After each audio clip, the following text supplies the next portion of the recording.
Οι γυναίκες οδηγοί έχουν κάποια κοινά σημεία. Όπως ότι κάθονται όλες με τον ίδιο τρόπο. Η θέση όσο πιο κοντά γίνεται στο παρμπρίζ, το βλέμμα καρφωμένο μπροστά, το αυτοκίνητο κινείται λες και έχει λόξιγκα και ο χάρος ξεκινά.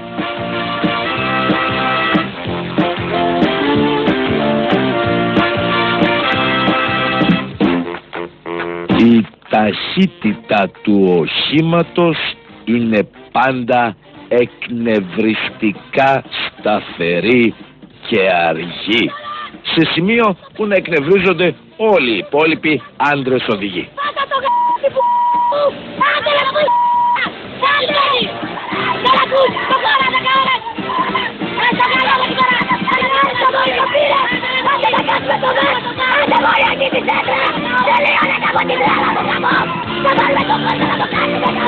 Βέβαια, όταν τη σταματήσει ο τροχονόμος για να τις γράψει, όχι μόνο δεν τον αγνοούν, αλλά ξυπνάει η Μόνικα που κρύβουν μέσα τους και πάντα τις γλιτώνουν.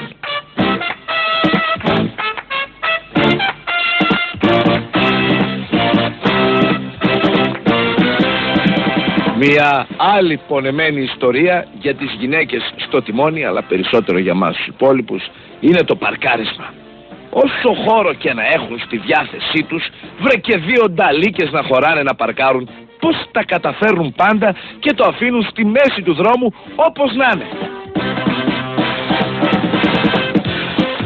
Εκεί όμως που είναι καταπληκτικές οι γυναίκες οδηγοί είναι στη σκοποβολή. Στοχεύουν οτιδήποτε κινείται πάνω σε δρόμους. Παραδείγματος χάρη, γριά με καροτσάκι, 2.000 πόντοι.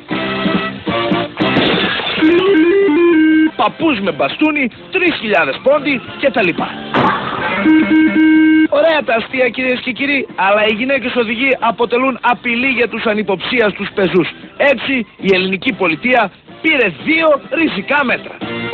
Πρώτον, οι πεζοί από εδώ και στο εξής θα εφοδιαστούν με μαδέρια, για να κινούνται έτσι με ασφάλεια, από ταράτσα σε ταράτσα, μια που μόνο έτσι δεν κινδυνεύουν από τις γυναίκες οδηγούς.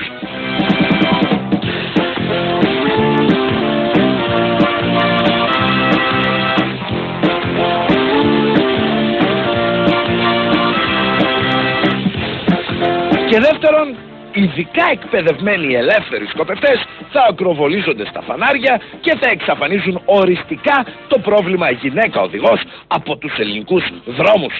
Αμήν.